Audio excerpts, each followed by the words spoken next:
শোনাবো। দেখেন, যারা আমার বুড়িমা গজল শুনেছেন তাদের জন্য একটা বার্তা। এই বুড়িমা গজল 7-8 বছর ধরে আমি গাইছি, মাইক্রোফোনটা দেখি। তারপরেও এক একটা স্টেজে 2-3 বার করে বুড়িমা গাইতে হয়। কেন জানেন? বুড়িমা গজলটা লেখার কারণ কি জানেন? এই যে ঈদ হয়ে গেল, ঈদের নামাজ পড়ে যখন ঈদের নামাজ পড়ে যখন আমরা ঈদগাহ থেকে বাইরে আসি, আপনারা দেখবেন যে কিছু মানুষ হাত পেতে দাঁড়িয়ে থাকে। অনটা করে দাও কমসে কম। হাত পেতে দাঁড়িয়ে থাকে কিছু মা। সেই মায়েদের পরনে কাপড়, ছেঁড়া কাপড়, ময়লা কাপড়, এরকম হাত পেতে দাঁড়িয়ে আছে। কেন? তাদের সন্তানেরা কোথায়? তাদের সন্তানগুলো কোথায়? খোঁজ নিয়ে দেখতে পাওয়া যায় তাদের সন্তানগুলো স্ত্রী পুত্রকে নিয়ে আয়েশ আরাম করে বাড়িতে নতুন জামা কাপড় পরে সিন্নি সিমাই রান্না করে বিরিয়ানি পোলাও করে ঈদ পালন করে। আর সেই জনম দুঃখিনী মা আজকে রাস্তায় রাস্তায় ঈদের দিন ভিক্ষা করছে, ভাই 5টা টাকা দাও ভাই পেটে খাবো।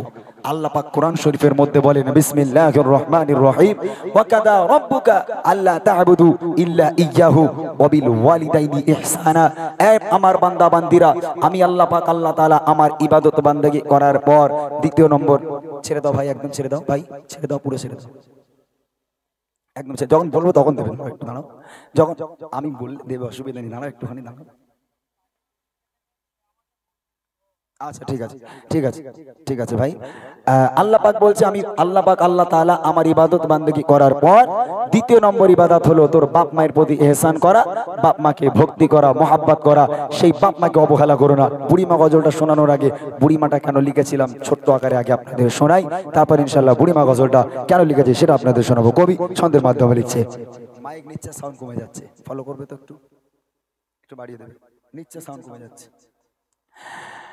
আধার রাতের চাঁদ যে তুমি, তুমি ভোরের আলো, তোমায় যখন দেখি আমার মন হয়ে যায় ভালো।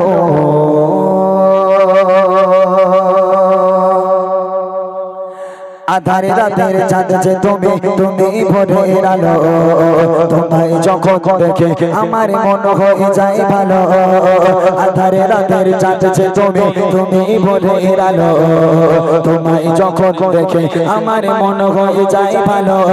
ও তোমা, ও তোমা, ও গোমা, ও গোমা, ও গোমা। আধার রাতের চাঁদ যে তুমি, তুমি ভোরের আলো, তোমায় যখন দেখে আমার মন হয়ে যায় ভালো।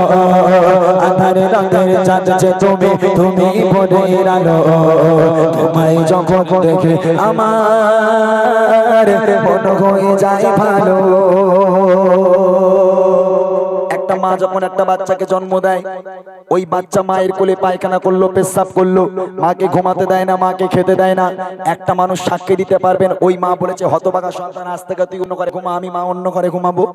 কেন? আমি ঘুমাতে যাই তুই পায়খানা করিস, খেতে যাই পায়খানা করিস, তোকে নিয়ে আমি ঘুমাতে পারবো না, হতভাগা আজ থেকে অন্য ঘরে ঘুমা।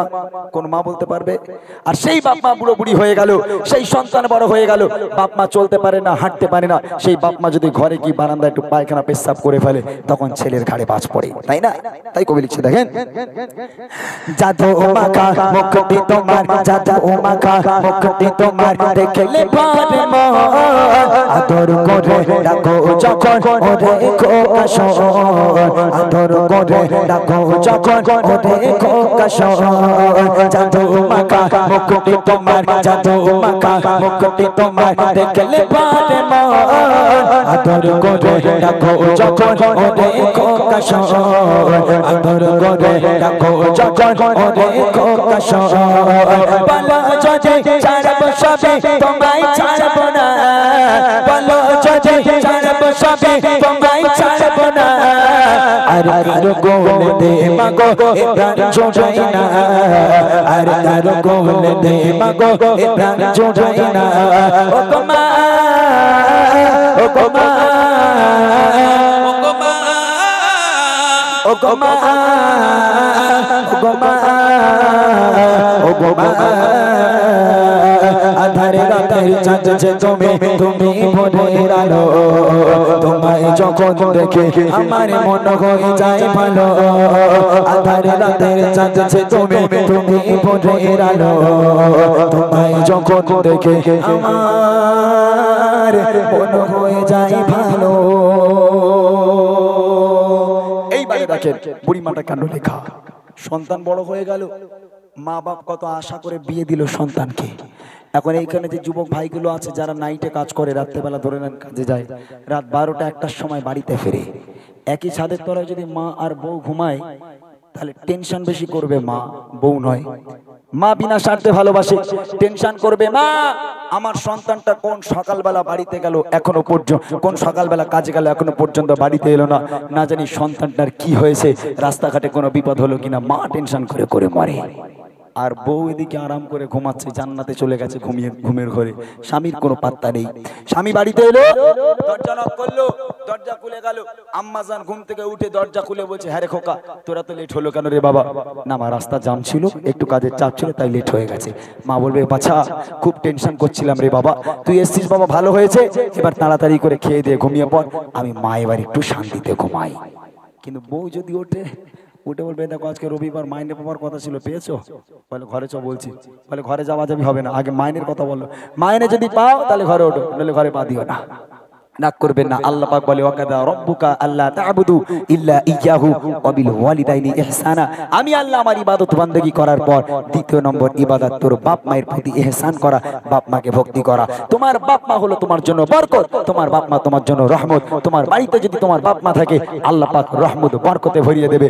যদি বাপ মা না থাকে মনে রেখে দাও, লাখ লাখ টাকা ইনকাম করে আনবে, কোনো বরকত তোমার বাড়িতে থাকবে না। তাই সেই বাপ মাকে আগলে রাখতে শেখো, তোমার বাপ মা তোমার জন্য বরকত। শেষ কথা কবি লেখে, তোমারে মতো এত আদর, তোমারে মতো এত আদর কেউ তো করে না, সবার থেকে প্রিয় তুমি, তুমি আমার মা, সবার থেকে প্রিয় তুমি, তুমি আমার মা। তোমার মতো এত আদর, তোমার মতো এত আদর কেউ তো করে না, সবার থেকে প্রিয় তুমি, তুমি আমার মা, সবার থেকে প্রিয় তুমি, তুমি আমার মা। চলে যদি যাও কখনো রেখে যেও না, চলে যদি যাও কখনো রেখে যেও না, বলো বলে মা তোমায় ছাড়া আমি বাঁচব না, বলো বলে মা তোমায় ছাড়া আমি বাঁচব না। ও গো মা, ও গো মা, ও গো মা, ও গো মা, ও গো মা। আধার রাতের চাঁদ যে তুমি, তুমি ভোরের আলো, তোমায় যখন দেখে আমার মন হয়ে যায় ভালো। আধার রাতের চাঁদ যে তুমি, তুমি ভোরের আলো, তোমায় যখন দেখে আমার মন হয়ে যায় ভালো। মাশাআল্লাহ। শুনলেন বুড়িমা গজল।